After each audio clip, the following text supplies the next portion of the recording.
Olá, clientes e investidores da XP Investimentos. Estamos aqui hoje para mais uma gravação da nossa carteira Top Picks. Bem, falando um pouco como foi a semana passada, foi uma semana que em termos de indicadores macroeconômicos não teve muita coisa sendo divulgada, né? O principal dado foi a geração de empregos no mercado de trabalho norte-americano. Esse, por sua vez, foi positivo, inclusive acima das expectativas de mercado, mas ainda assim não serviu de estopim para a alta que a gente observou na semana passada, né? Nosso entendimento, os desdobramentos na Europa que serviram aí para impulsionar as ações e as bolsas de valores ao redor do mundo ao longo da última semana, né? O principal movimento foi a ação coordenada de autoridades monetárias europeias para salvar o principal banco da Bélgica, o banco inclusive que é belga e francês. Então esse banco poderia ser a primeira instituição financeira a quebrar na Europa e inclusive lembrar alguns investidores do que aconteceu quando o Lehman Brothers em 2008 quebrou. Então as autoridades monetárias se uniram e, de certa forma, salvaram ou tiraram o receio de curto prazo que tal instituição financeira belga quebrasse, né? Com isso, como a gente pode observar, a gente teve uma performance positiva, né? Lembrando que a nossa performance aqui semanal é de segunda contra segunda, mas o Ibovespa apresentou um ganho de 1,2% na semana.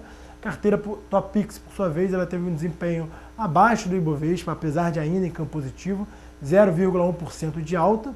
Como a gente pode observar, CCR foi o principal destaque negativo, né? Vale lembrar que CCR na semana anterior havia sido o grande destaque positivo, então aparentemente é uma realização pontual nas ações da CCR. E por sua vez, Transmissão Paulista com 1,6% de alta, acabou sendo o destaque positivo da nossa carteira ao longo dessa semana, tá ok? Bem, falando um pouco de perspectivas para essa semana, uma semana que promete ser esvaziada em termos de indicadores macroeconômicos, né? Destaco aqui 3 deles. O primeiro aqui no Brasil, que é o CAGED, que é um dado que antecipa o número de criação de vagas no mercado de trabalho brasileiro ao longo do mês de setembro, tá? Nos Estados Unidos a gente tem a ata do FONC, então a gente pode esperar algum detalhamento em relação aos planos da autoridade monetária norte-americana. E por fim, na China, a gente vai ter um indicador de consumo sendo divulgado na quinta-feira. Esse dado ele é importante, vale a pena monitorar esse dado. Quinta-feira sendo divulgado, isso porque ele pode mostrar uma aceleração do consumo chinês que repercutiria na inflação lá na China. Então, um dado que vale a pena ser monitorado, é o único que nosso entendimento pode trazer alguma volatilidade na nossa agenda, tá? Além desses 3 dados, o principal destaque da semana, que não está na agenda, mas que tem que ser comentado, são os desdobramentos na Europa, né? A questão do salvamento ou não da Grécia, de como seria o default grego, que já é dado como certo. Então, isso tudo fica no radar. Todo dia a gente tem uma autoridade falando, e isso que vem repercutindo, vem norteando os mercados acionários, tá?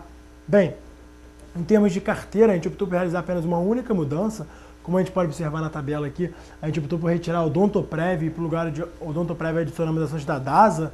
Então a gente continua no segmento de saúde, mas a gente saiu de Odontoprev como operadora de planos odontológicos e passamos para a DASA, que é a maior empresa do segmento laboratorial, inclusive da América Latina, tá? A gente viu com muitos bons olhos a operação da DASA, uma empresa bem redonda, que ela acabou realizando algumas mudanças no segundo trimestre de 2011, muitos efeitos não recorrentes prejudicaram a margem da companhia e houve uma queda bem acentuada das suas ações desde a divulgação do resultado do segundo trimestre. A gente entende que o atual momento é um ponto de entrada bem interessante, um ponto de entrada barato na nossa visão, tá? Isso porque a empresa vem sendo negociada a múltiplos bastante atrativos, inclusive em relação ao seu principal concorrente, Fleury, tá? Então, por conta disso, a gente entende que a DASA é um papel extremamente resiliente. O mercado de saúde no Brasil ele é muito pequeno ainda, ele tem um enorme potencial de crescimento, e com isso a gente adiciona aí DASA, mantém nossa posição no segmento, no setor elétrico, Transmissão Paulista e Eletropaulo, Brasil Foods recentemente adicionado, e mantemos também CCR em nossa carteira, tá ok? Bem, então é isso, eu queria agradecer a atenção de todos, a nossa audiência, e ficamos aqui até a próxima segunda-feira, quando iremos novamente revisar o portfólio da Top Picks, tá bom? Então obrigado a todos e uma boa tarde.